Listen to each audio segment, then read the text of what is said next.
Okay, so last class में हम लोगों ने वर्ड कॉलम देखा था, second exercise linear equation two variable का। उसमें किसी को कोई डाउट है?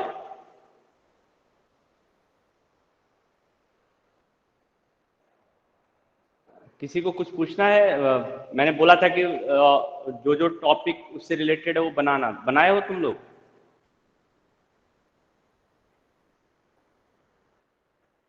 वैभव? Yes sir. ओके, वैभव आवाज आ रही है? वैभव, श्रेया, श्रेया, श्रेया आवाज आ रही है मेरी?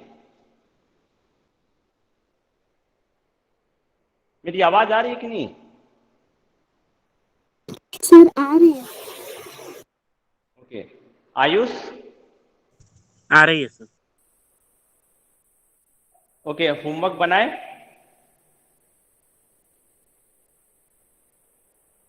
आयुष? Yes sir. ये second exercise linear equation two variable का पूरा बना लिए हो? Yes sir. ओके, जमा कर देना ये गूगल क्लासरूम में, ठीक है? Good morning sir. महक, गुड मॉर्निंग। महक, महक आवाज आ रही है?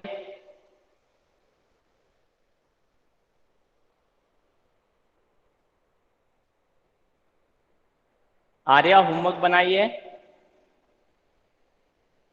Arya, yes sir. Arya homework बनाई है जो मैंने सेकंड यस सर, एक्सरसाइज दिया? लेकिन हाँ, लेकिन यस सर बना है, आधा बना है सर। क्यों? अभी 9 क्वेश्चन तक हो गया है। अच्छा, कोई डाउट है वहां तक? यस सर, डाउट है। अच्छा, डाउट है, अच्छा ठीक है, अभी मैं जब स्टार्ट करूंगा तो पूछ लेना। Shivanshu, yes sir. होमवर्क बन गया सारा? सर बन गया पूरा। Okay, very good. सर लेकिन डाउट है कुछ कुछ क्वेश्चन में। अच्छा ठीक है, हम लोग डिस्कस कर लेंगे। भावना, यस सर। होमवर्क बन गया सारा? यस सर, 11 और 16 नंबर क्वेश्चन में डाउट है। ओके, ठीक है। चलो ठीक है, तो हम लोग पहले देख लेते हैं क्या क्या है। रक्षा, सारा बन गया है ना? सर 15 नंबर नहीं बना है, एक्सरसाइज 2.2। अच्छा, चलो ठीक है, उसको हम लोग डिस्कस कर लेंगे। ओके, सो चलो ठीक है, मैं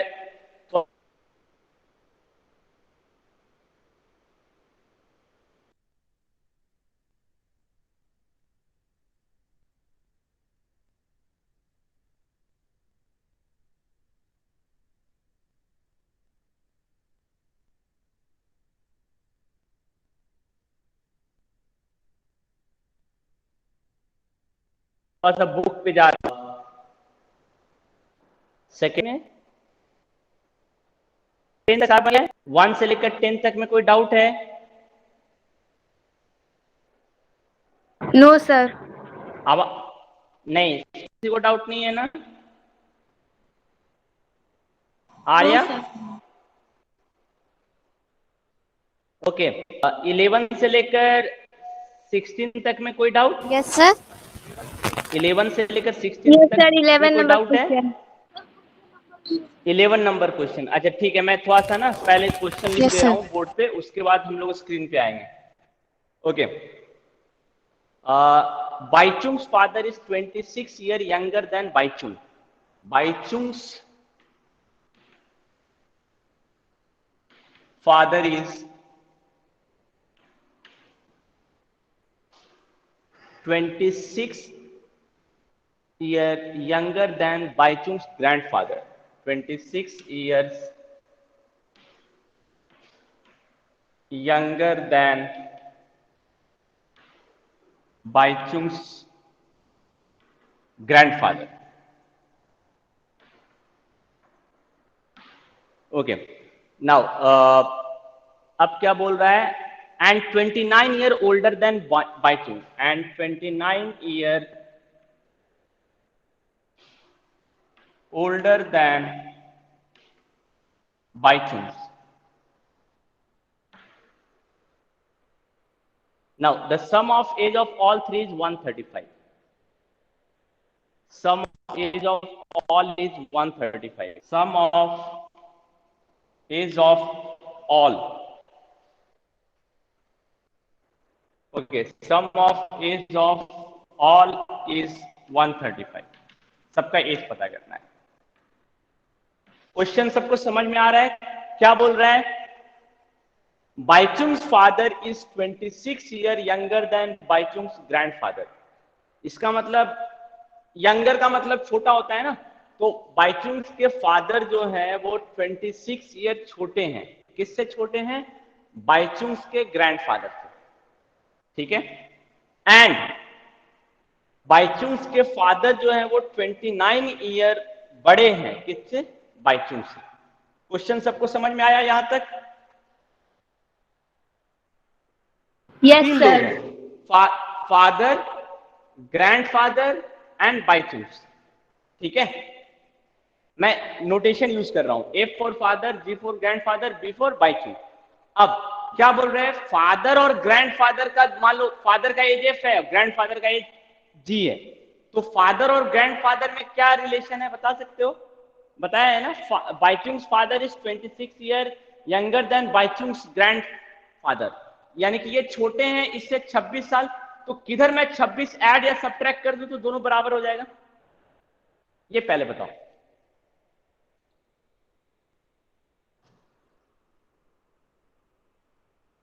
किधर ये छोटे हैं? F जो है वो छोटा है G से, दो नंबर है F और G। F जो है G से छोटा है, कितना छोटा है? 26 से छोटा है। तो किधर हम 26 ऐड कर दें या 26 सब्ट्रैक्ट कर दें तो दोनों बराबर हो जाएगा। इस क्वेश्चन का आंसर दे सकते हो,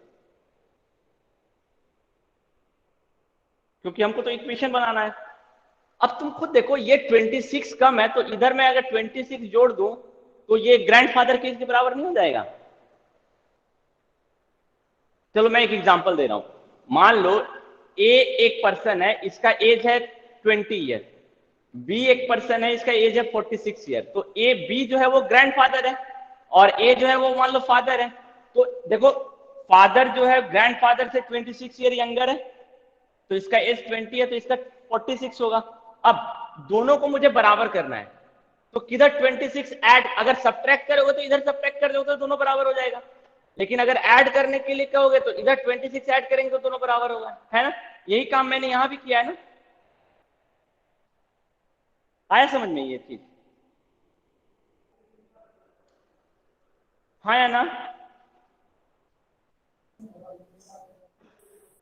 आवाज आ रही है मेरी? Yes sir. ये समझ में आया? मैंने जो लिखा, फादर में अगर 26 ऐड कर दे तो ग्रैंडफादर का एज मिल जाएगा। Yes sir. Yes Yes. Sir. Okay, इसी तरह ये तो हो गया फादर और ग्रैंडफादर का जो इंफॉर्मेशन दिया हुआ था उससे हमने ये लिखा। अब इसी तरह ग्रैंडफादर और बाइचुंग्स के बीच का रिलेशन दिया हुआ है। क्या दिया हुआ है? फादर जो है वो 29 ईयर ओल्डर है। किससे ओल्डर है? बाइचुंग से, यानी कि 29 ईयर बड़े हैं फादर बाइचुंग से। तो अगर मान लो ऐड ही करने की बात है तो किधर 29 ऐड कर दें तो दोनों बराबर हो जाएगा? मुझे बताओ, ये क्वेश्चन का आंसर तुम लोग दो। किधर 29 ऐड कर दें तो दोनों बराबर हो जाएगा? सर बाइजुंस की तरफ। बाइजुंग की तरफ, क्योंकि ये छोटे हैं ना 29 ईयर, फादर बड़ा है 29 ईयर, तो अगर इधर 29 ऐड कर दें तो दोनों बराबर हो जाएगा। सिंपल। और अगर सब्ट्रैक्ट करने की बात करते हैं तो इधर इसी को 29 को इधर लेके आ तो सब्ट्रैक्ट में आ जाएगा ना, तो दोनों सेम ही चीज है। अब यहां तो तीन लोग हैं, फादर है, ग्रैंडफादर है, बाइचुंग्स है। हमको तो एक ही वेरिएबल मानना है। अब मुझे बताओ किसके एज को x मानोगे? बैचू। सर बैचू। बाइचुंग नहीं, बाइचुंग से भी अच्छा है फादर का एज। फादर का एज मानना। क्यों? फादर यहां भी है, फादर यहां भी है, तो फादर के एज को मानोगे तो ग्रैंडफादर का भी एज पता चल जाएगा और बाई चांस का भी एज पता चल जाएगा ना। ये चीज ना थोड़ा सा तुम लोग को ऑब्जर्व करना होगा क्वेश्चन में, ठीक है। रैंडमली हम किसी को भी वेरिएबल मान दे तो बनने के लिए बनेगा, मैं ऐसा नहीं बोल रहा हूं कि नहीं बनेगा। बाई चांस का भी एज अगर एक्स माने तो बनेगा ये क्वेश्चन, ऐसा नहीं कि नहीं बनेगा। बट यहाँ पे जो सबसे इजी वे है वो फादर के एज को अगर एक्स मान लेना तो मेरा सॉल्यूशन बहुत इजी हो जाएगा। ये समझ में आया? क्यों? क्योंकि फादर जो है वो ग्रैंडफादर से भी रिलेटेड है और फादर जो है वो बाई चांस से भी रिलेटेड है ना, दोनों जगह है ना फादर का एज। तो बेहतर है कि फादर के एज को एक्स माने तो सॉल्यूशन इजी होगा। आया समझ में? Yes sir. ओके, सो यहां पे हम यही अब मानेंगे। लेट सॉल्यूशन में let the age of Bhaichung's father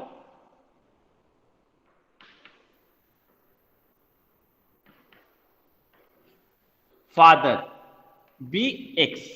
Bhaichung's के फादर का एज मान लेते एक्स है, तो ग्रैंडफादर का एज कितना हो जाएगा?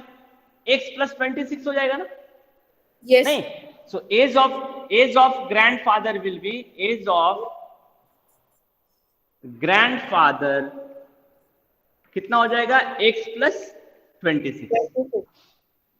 ओके, अब नेक्स्ट लास्ट, तो बाइचुंग्स का एज कितना हो जाएगा? एक्स माइनस 29 हो जाएगा। So age of Bhaichung's will B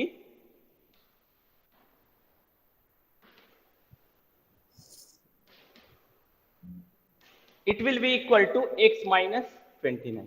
अब तीनों का एज हमको एक्स के टर्म में पता चल गया, तो यहां तक जो क्वेश्चन बोला था उसका हम लोगों ने मैथमेटिकल फॉर्म लिख दिया। अब ये क्या बोल रहा है? Sum of age of all is 135, यानी कि तीनों के एज को अगर हम जोड़ दें तो हमको कितना मिलेगा? 135 मिलेगा। तो अब इसका मतलब क्या है? x plus 26 plus x minus 29, x plus 26 plus x minus 29, इसको अगर हम तीनों का एज आ गया, तीनों के एज को हम जोड़ दें तो क्या मिल जाएगा? 135। सॉल्व हो जाएगा। अब यस सर। समझ में आया? Yes sir. ओके, नेक्स्ट कौन सा क्वेश्चन है डाउट में? 11 नंबर हो गया। नेक्स्ट कौन सा क्वेश्चन है? 16 नंबर। 16 नंबर। उससे पहले किसी को कोई डाउट? Yes sir. सर कौन सा क्वेश्चन क्वेश्चन नंबर आ रहा? क्वेश्चन नंबर सर 12 और 13। 12 और 13। Yes sir.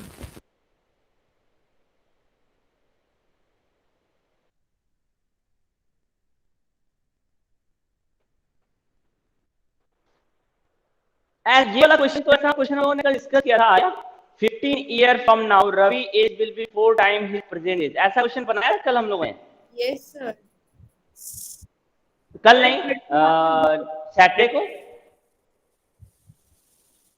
सैटरडे को ऐसा क्वेश्चन हम लोगों ने बनाया था, याद है किसी को? Yes sir. आर्या तुम थी ना सैटरडे को? Yes sir. सैटरडे को ऐसा क्वेश्चन हम लोगों ने नहीं बनाया था जो 12 नंबर है? यस सर, ऐसा करके कुछ बनाए थे। तो याद नहीं है? उससे नहीं समझी कि कैसे बनेगा ये? अच्छा चलो मैं हिंट दे रहा हूं, ठीक है। 12 नंबर,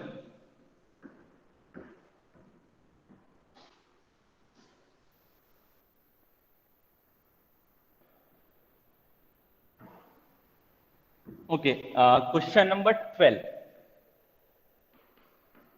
क्या बोल रहा है? 15 year from now,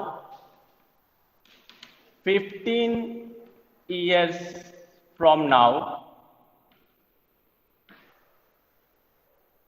Ravi age will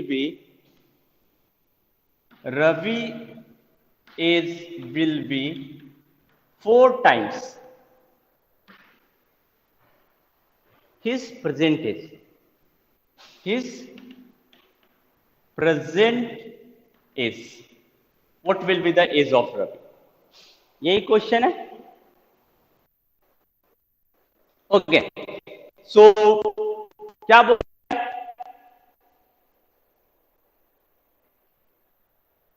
board सबको दिख रहा है ना? 15 years age will be 4 times his present age. present age जो भी है उसका 4 टाइम्स हो जाएगा. कब? 15 ईयर फ्रॉम नाउ, 15 साल बाद. ठीक है, आज से 15 साल बाद रवि का एज प्रेजेंट एज के कितना हो जाएगा? 4 टाइम्स हो जाएगा. तो हम क्या मानेंगे, यहाँ तो एक ही पर्सन है तो कोई प्रॉब्लम नहीं है. Let the age of Ravi be, age of Ravi be x year. ये हमने मान लिया. तो आफ्टर 15 ईयर इसका एज कितना हो जाएगा? 4 into इसका x. मतलब ये है ना 15 ईयर. 4 into x नहीं, x plus 15 होगा ना, x plus 15 होगा. After 15 year age of Ravi will be x plus 15. अब आते हैं इस क्वेश्चन पे. आफ्टर 15 ईयर रवि एज, तो आफ्टर 15 ईयर रवि एज, इसके जगह पे हम क्या लिख सकते हैं? x plus 15 लिख सकते हैं, लिख सकते हैं ना. 15 ईयर फ्रॉम नाउ यानी कि 15 साल बाद रवि एज कितना हो जाएगा? x plus 15. तो इसको हमने x plus 15 से रिप्लेस कर दिया. विल किससे रिप्लेस होगा? Equal to. इक्वल टू, हाँ इक्वल टू 4 टाइम्स यानी कि 4 इंटू किसका? His percentage. तो हिज किसका है? रवि का. तो रवि का प्रेजेंटेज, तो रवि का प्रेजेंटेज कितना है? x. तो x plus 15 equal to 4x. यही मेरा इक्वेशन बना. समझ में आया आर्या? Yes sir. सर लेकिन सैटरडे को जो बना था नादाम और कन्वर का वही वाला बनाए थे इक्वेशन. सैटरडे को जो आप डिस्कस किए थे. हाँ अच्छा चलो, next 13 number.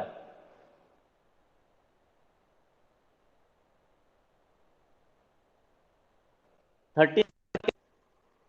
rational number is such that when you multiply 5 by 2 and add 2 by 3 to the product, you get कितना है? 7 by 12 है. बुक में तुम्हारे क्या है? मेरे बुक में दिख नहीं रहा है, क्या है?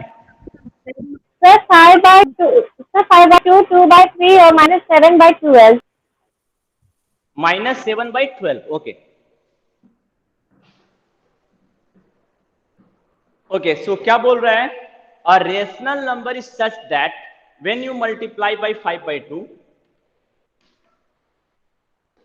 and add 2 by 3, you get 7 by 12. Okay, so book सबके पास है, बुक देखना सबना.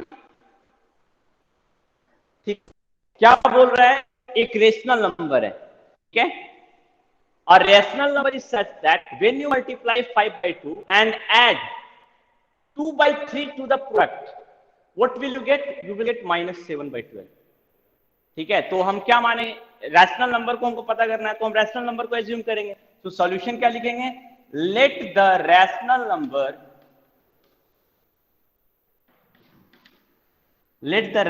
Number be x. अब हम क्या करने बोला है? जैसे जैसे वो बोला है वैसे वैसे प्रोसीड करो. रैशनल नंबर को हम 5 by 2 मल्टीप्लाई करना है, तो 5 by 2 मल्टीप्लाई किए और जो प्रोडक्ट आया उसमें क्या ऐड करना है? 2 by 3. तो अगर 2 by 3 ऐड कर देंगे तो हमको क्या मिलेगा? -7 by 12. यानी ये किसके बराबर है? तो इक्वेशन बन गया. समझ में आया आर्या? Yes sir. अब हो जाएगा.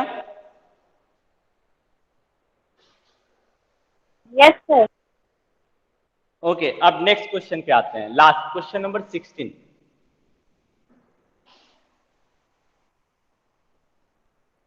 सर क्वेश्चन 15 में नंबर भी 16 डाउट पे है. आते हैं.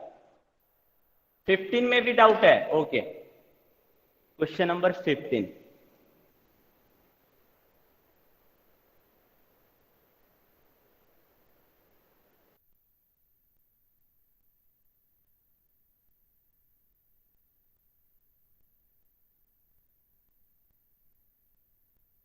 नंबर देखते हैं, लगभग थोड़ा सा अंतर है, चलो फिर ठीक है। 15 हम लोग देखते हैं। 15 नंबर क्या बोल रहा है? I have total 300 in a coin. Okay, I have total 300 rupees, मेरे पास टोटल 300 रुपये हैं। अब इस 300 रुपये में क्या क्या है? 1 रुपये का सिक्का है,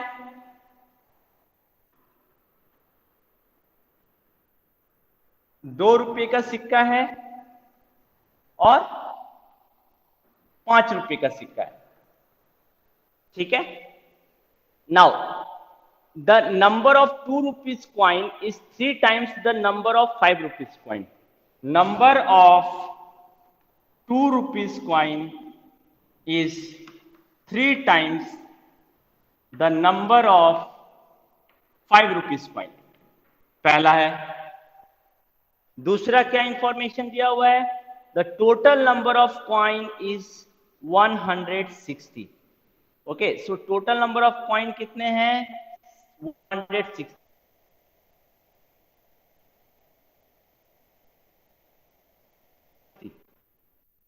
so total number of coin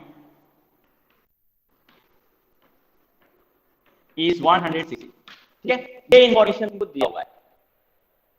तो क्वेश्चन सबको समझ आया? हमारे पास टोटल 300 रुपया है मेरे पास, और उस 300 रुपये में क्या क्या है वो बता रहा है।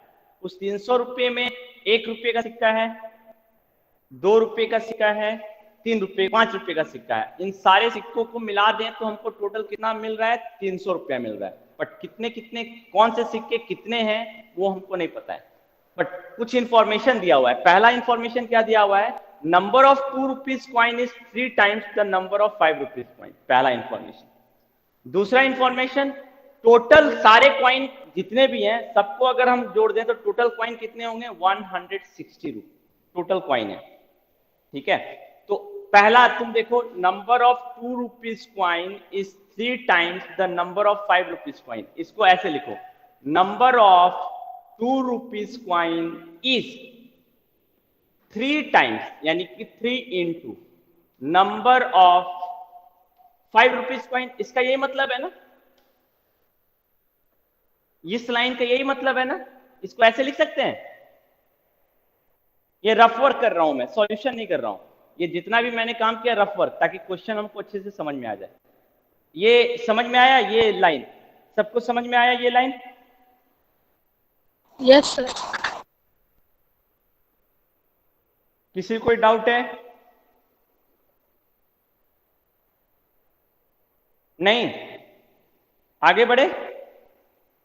अब दूसरा क्या बोल रहा है? सारे कॉइन की जो भी नंबर्स हैं, number of 1 rupees coin plus number of 2 rupees coin plus number of 5 rupees coin, इन सब के नंबर को अगर हम जोड़ दें तो कितना मिलेगा? 160। अब हमको यहां पे भी देखो 3 तरह के नंबर हैं। 1 रुपये का कॉइन का नंबर, 2 रुपये का कॉइन का नंबर, 3 रुपये कॉइन का नंबर, और हर एक नंबर को हमको पता करना है। तो अब मुझे बताओ, इस इंफॉर्मेशन से तुमको क्या लगता है, किसको एक्स मानना आसान है? Number of 5 rupee, number of 5 rupees coin. Very good. तुम देखो, 1 रुपये का कॉइन का तो कहीं कोई इंफॉर्मेशन अच्छे से दिया हुआ है नहीं। 2 रुपये और 3 रुपये कॉइन, 5 रुपये का कॉइन एक जगह है। अब तुम अगर देख लो, इसको एक्स मान लेंगे तो 2 rupees का कॉइन पता चल जाएगा।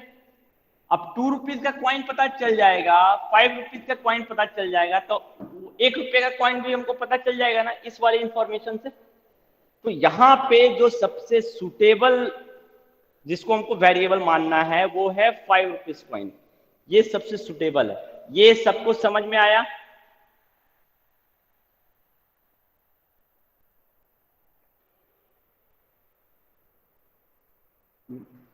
तुम लोग रिस्पॉन्स दो, सबको समझ में आया? Yes sir. Yes sir.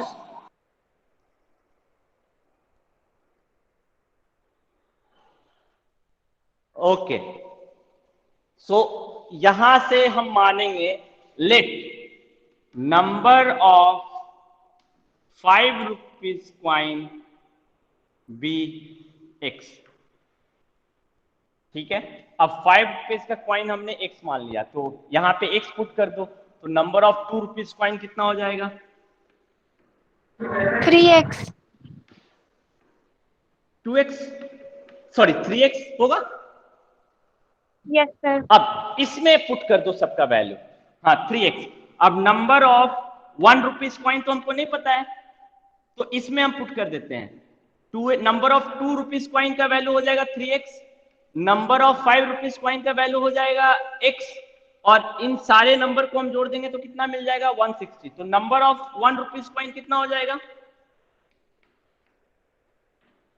160 3x plus x, 4x हो जाएगा ना, 160 माइनस 4x हो जाएगा, 160 माइनस 4x हो जाएगा। ये सबको समझ में आया? Yes sir. ओके, सो अब तुम देखो, इसका संख्या हमको पता चल गया, इसका संख्या है 160 माइनस 4x। इसका संख्या कितना है? इसका जो नंबर है वो है हमारे पास 3x, और इस क्वाइन का जो नंबर है वो है हमारे पास। तीनों क्वाइन कितनी है संख्या में वो मुझे x के टर्म में पता चल गया। अब सारे क्वाइन, जो भी जितने भी क्वाइन है, सब क्वाइन को अगर हम जोड़ दें तो हमको टोटल कितना रुपया मिल रहा है? 300 रुपया मिल रहा है। तो तुम देखो, हमने इस इंफॉर्मेशन का अभी तक यूज नहीं किया है, अब हम इस इंफॉर्मेशन का यूज करते हैं। ठीक है, सो इस इंफॉर्मेशन का अब यूज करो। सो इस इंफॉर्मेशन का यूज करेंगे तो तुम देखो, 1 रुपया मेरे पास 160 माइनस 4x है, तो टोटल रुपया कितना हुआ? 1 इंटू 160 माइनस 4x होगा। तो ये इससे पता चल जाएगा ना कि 1 रुपये के क्वाइन को अगर हम जोड़ेंगे तो हमको कितना रुपया मिलेगा। अगर मान लो 1 रुपया का क्वाइन तुम्हारे पास 100 है, तो तुम्हारे पास कितने रुपए हैं? 100 रुपए हैं। इसका ये मतलब हुआ ना।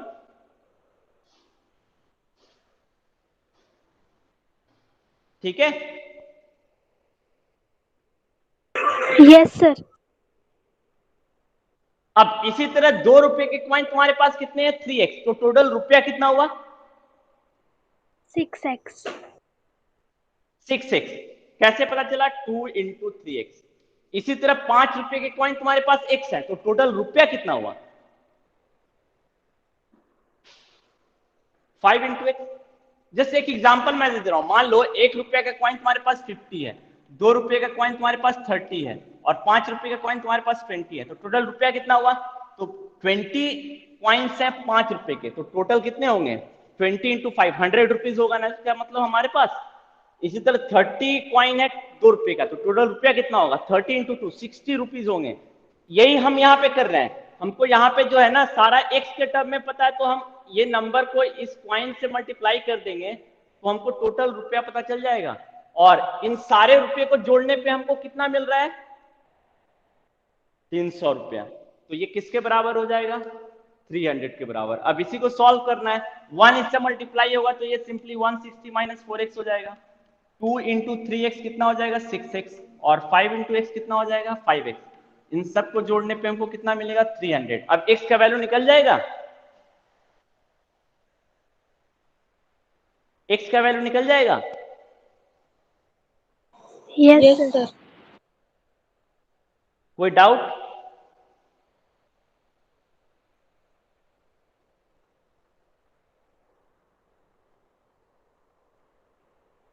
ठीक है,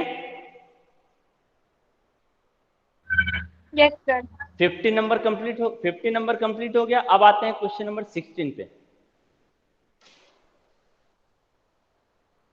क्वेश्चन नंबर 16 लिखने की जरूरत है, लिख लिए ना? Yes sir. Okay,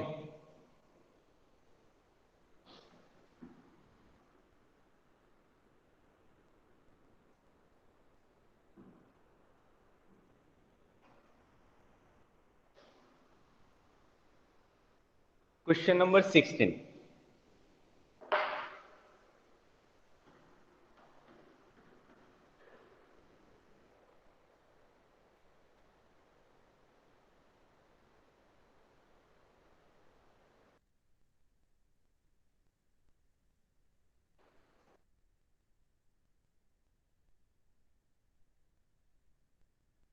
16 number question है, the of an institution decided that a winner in the competition get a prize of 100 rupees and participant who does not win get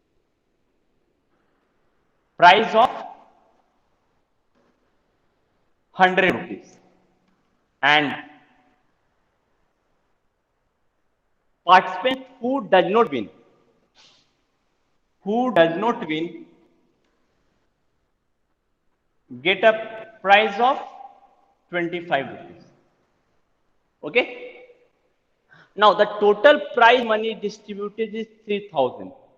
Total prize money distributed is 3000.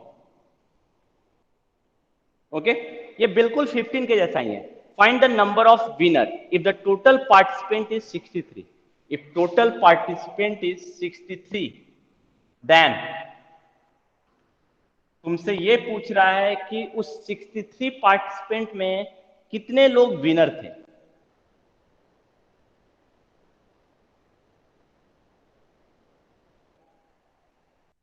Question मैं सिर्फ summarise कर दिया question को. कोई एक competition हो रहा था, ठीक है. अब उस कंपटीशन में क्या था कि ऑब्वियस बात है, कंपटीशन हो रहा तो विनर भी होंगे, कुछ जो है ऐसे लोग भी होंगे जो विनर नहीं है. तो ये बोल रहा है कि जो विनर है ना उसको 100 रुपीज दिया जाएगा और जो विन नहीं किए लेकिन पार्टिसिपेट किए हैं उनको कितना दिया जाएगा, 25 रुपीज दिया जाएगा. ठीक है, तो ऑब्वियस सी बात है अगर 100 रुपीज दे रहे हैं और 25 रुपीज दे रहे हैं तो कुछ पैसा खर्च हुआ होगा ना. तो टोटल कितना पैसा खर्च हुआ, 3000.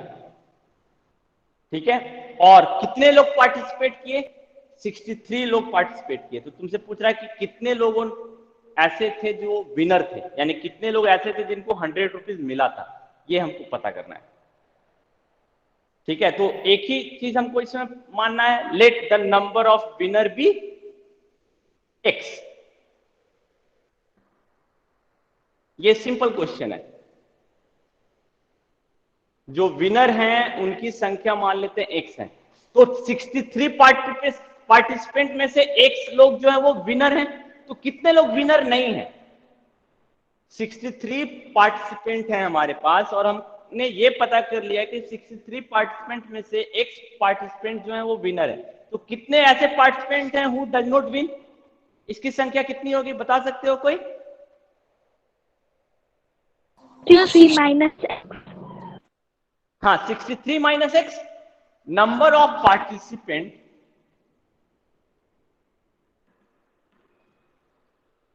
who does not win, participant who do not win is equal to 63 minus x.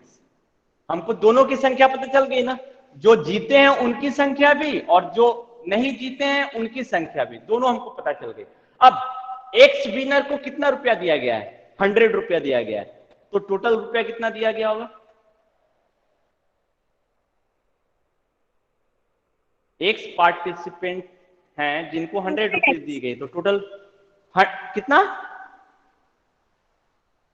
100x. 100x होगा ये.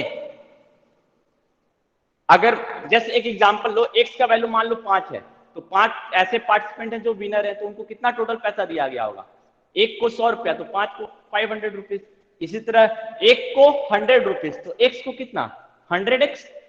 तो यानी कि हमने 100x रुपीज जो है वो विनर को दिए हैं टोटल, प्लस इतने लोग जो है वो विन नहीं किए हैं बट इनको भी पैसा मिला है. कितना पैसा मिला है, 25 रुपीज. तो टोटल कितना पैसा इनको मिला होगा, 25 इंटू 63 माइनस एक्स.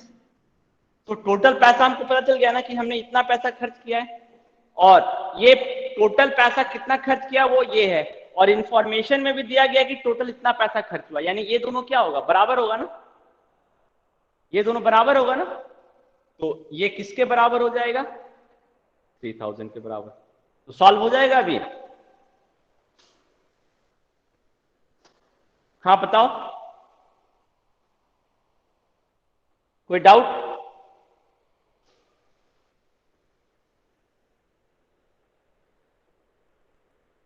हाँ, कुछ पूछना है किसी को कहीं पर इस क्वेश्चन में?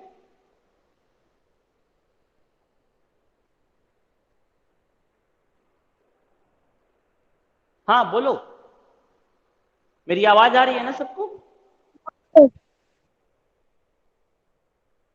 श्रेया समझ में आया? Shreya?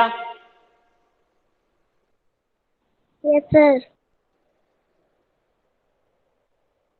Okay, Anushka? Yes sir. Arya समझ में आया? Yes sir. Bhavna? Yes sir. Shivanshu? Yes sir. Okay, अंशुप्रिया?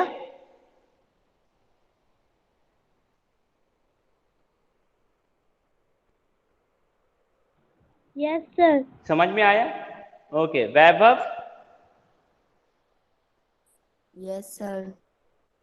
Okay, so इसको सॉल्व कैसे करोगे? ध्यान रखना, ये ब्रैकेट है, तो पहले हम ब्रैकेट को सिंप्लीफाई करते हैं। 100x plus 25 into 63 minus 25 into x is equal to 3000, ऐसे सिंप्लीफाई। अब पहले इसको मल्टीप्लाई कर लो, 25 एंड 63, 25 3 जा 75, 25 6 जा 150, है ना?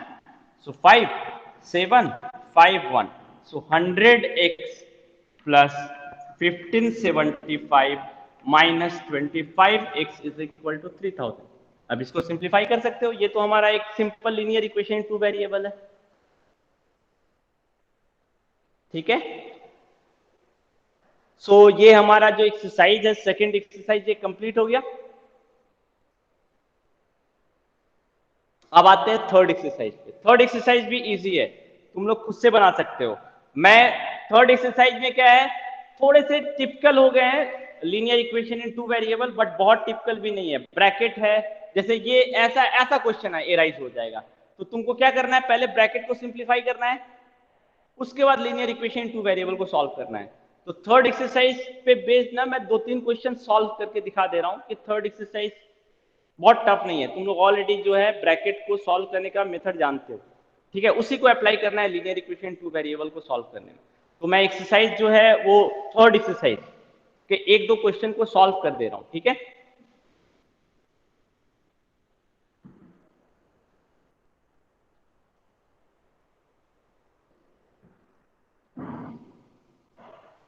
एक्सरसाइज 2.3 मैं एग्जाम्पलर से सॉल्व कर दे रहा हूं, तुम लोग एनसीईआरटी बुक कंप्लीट करना, ठीक है?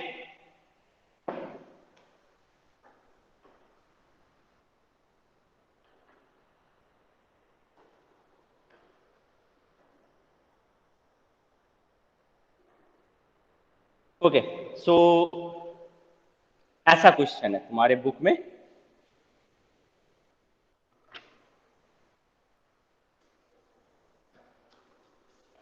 जैसे क्वेश्चन है 0.4 into 3x minus 1 is equal to 0.5x plus 1, ये एक क्वेश्चन है, ठीक है? तो ये भी मेरा linear equation in one variable ही है, तो इसको कैसे सॉल्व करोगे? पहले ब्रैकेट को, अब यहाँ पे क्या है ना, तुमको डेसिमल के कॉन्सेप्ट को भी यूज करना पड़ेगा, हम लोग को ऑलरेडी पता है डेसिमल का कॉन्सेप्ट, ठीक है? तो वो हमको यूज करना पड़ेगा। तो ये ब्रैकेट है, तो जब ब्रैकेट को हम सिंप्लीफाई करेंगे तो 0.4 इससे भी मल्टीप्लाई होगा और 0.4 इससे भी मल्टीप्लाई होगा, तो इसको कैसे लिखोगे? 0.4 इंटू 3x माइनस 0.4 इंटू 1, इधर तो सिंपल है 0.5x प्लस 1। अब पहले कैसे करते हो, मल्टीप्लाई कर दो, 4 और 3 को 12x आया। डेसिमल के बाद कितने डिजिट हैं? एक ही डिजिट है, तो डेसिमल से काउंट करो, एक ही डिजिट हमको क्रॉस करना होगा, यानी डेसिमल का वैल्यू कहां पर आएगा? 2 के बाद आएगा, यानी कि ये 2 से पहले आएगा, यानी कि ये कितना हो गया? 1.2x minus 0.4 into 1 0.4 is equal to 0.5x plus 1। अब कैसे सॉल्व करोगे? सारे x के टर्म को एक जगह करोगे और जो कांस्टेंट टर्म है उसको दूसरे साइड। तो तुम देखो, इसको इधर लाओ, क्योंकि इधर x है तो ये x को इधर लेके आते हैं और इसको हम इधर लेके जाते हैं। तो ये ऐसा ही करना होगा, जब x बहुत जगह हो ना तो हमको सारे x को एक जगह इकट्ठा करना है और जितने कांस्टेंट टर्म है उसको एक जगह इकट्ठा करना है। ये कॉन्सेप्ट हमेशा ध्यान रखना। तो x यहाँ 2 जगह है x का टर्म, तो इन दोनों x के टर्म को हम एक जगह करेंगे। और जो कांस्टेंट टर्म है उसको हम x z करेंगे, तभी x का वैल्यू निकल पाएगा। इस चीज का ध्यान रखना। तो तुम अब देखो कि यहां से 0.5 को हटाना पड़ेगा, तो हमको क्या करना पड़ेगा, इधर 0.5x माइनस करना पड़ेगा, तो इधर भी माइनस करना पड़ेगा, है ना। तो मैं नेक्स्ट लाइन में लिख दे रहा हूं 1.2x माइनस 0.4 माइनस 0.5x, तो इधर भी माइनस 5x करना पड़ेगा, प्लस 1 माइनस 0.5x, ये कैंसिल, 1.2x माइनस 0.5x कितना हो जाएगा, 0.7x minus 0.4 is equal to 1। अब किसको हटाना पड़ेगा, 0.4 को, तो कैसे हटेगा, यहां माइनस है तो प्लस दोनों साइड करना पड़ेगा, यानी कि 0.4 plus 0 minus plus 0.4 is equal to 1 plus 0.4, तो ये कितना हो जाएगा, ये तो 0.7x ही रहेगा, ये कैंसिल हो गया। अब 1 प्लस 0.4, तो 1 और 0 ऐड होगा तो कितना हो गया, ये 1.4। अब डिवाइड करो, दोनों साइड हम 0.7 से डिवाइड करते हैं, तो 0.7x डिवाइडेड बाय 0.7, ठीक है, is equal to 1.4 divided by 0.7, तो ये कैंसिल, x बचा। ये कितना होगा, डेसिमल के बाद दोनों साइड कितना है, एक ही डिजिट है। ये डिवीजन किए हो ना, कैसे करते हो जरा ध्यान दो। अगर यहां से डेसिमल हटाएंगे तो यहां 10 आएगा, यहां से डेसिमल हटाएंगे तो ऊपर 10 जाएगा, तो 10 और 10 कैंसिल, 7 2 जा 15, यानी x का वैल्यू कितना आया, 2। ये क्वेश्चन सबको समझ में आया कैसे सॉल्व हुआ ये? हाँ प्रिंस, क्या हो गया बताओ। सर एक बार रिपीट कर दीजिए, समझ में नहीं। कहां से बताओ, कहां पर बताओ। सर यहाँ हाँ पर बोलो, कोई दिक्कत नहीं, बोलो। 0.7 से।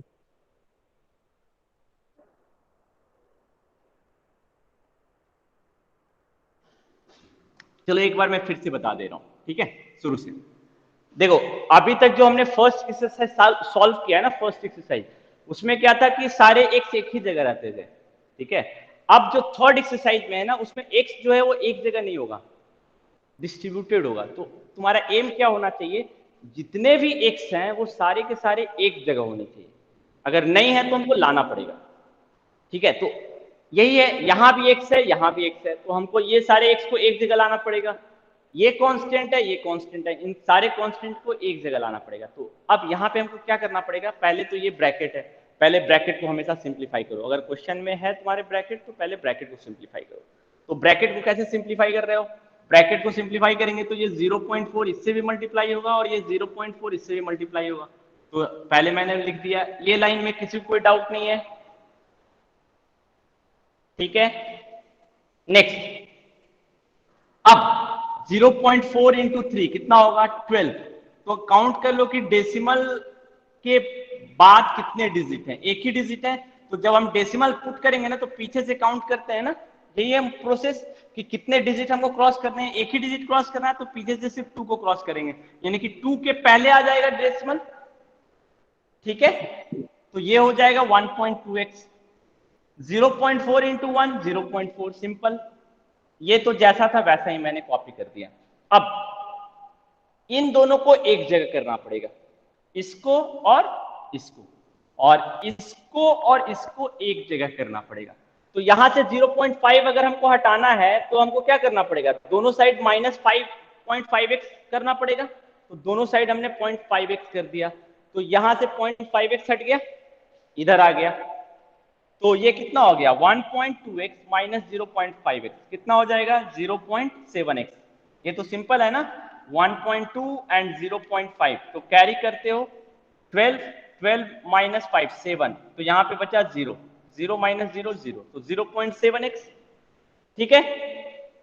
और अब 0 माइनस 0.4 इक्वल टू 1। अब मुझे किसको हटाना पड़ेगा, x तो आ गया एक जगह, अब x से हमको इसको हटाना पड़ेगा, तभी तो x का वैल्यू निकलेगा। तो यहाँ माइनस 0.4 है, तो हमको दोनों साइड क्या करना पड़ेगा, प्लस 0.4 दोनों साइड करना पड़ेगा। कर दिया हमने, तो यहां से 0.4 हट गया।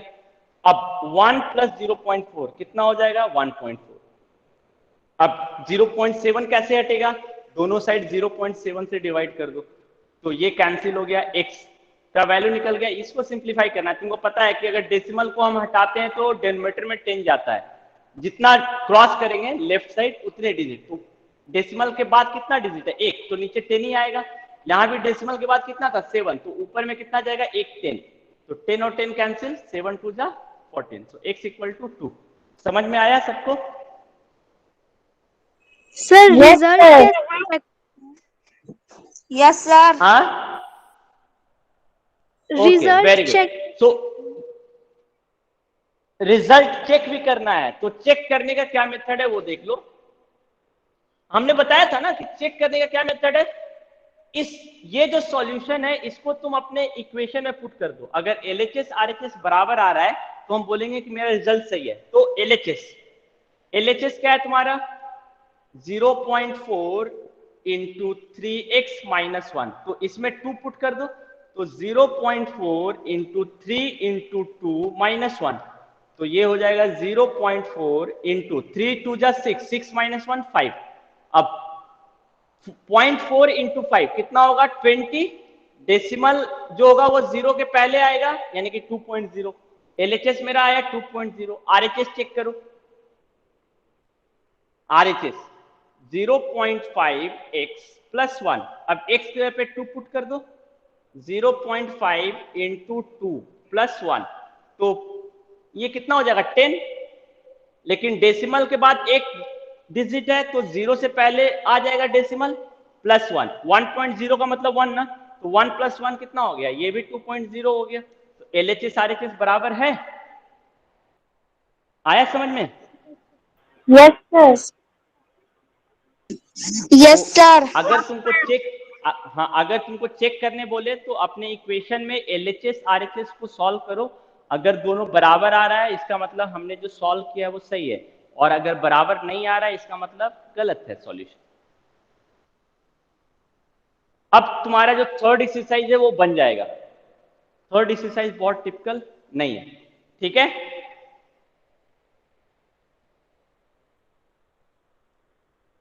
हो जाएगा थर्ड एक्सरसाइज।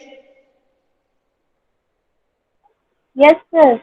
होमवर्क तुम्हारा थर्ड एक्सरसाइज है, तो कल थर्ड एक्सरसाइज बनाना और सबमिट कर, आज का जो होमवर्क था सैटरडे का वो सबमिट कर देना अपने गूगल क्लासरूम में, ठीक है? तो चलो ठीक है, क्लास हम लोग खत्म करते हैं, फिर क्लास को छोड़ सकते हो।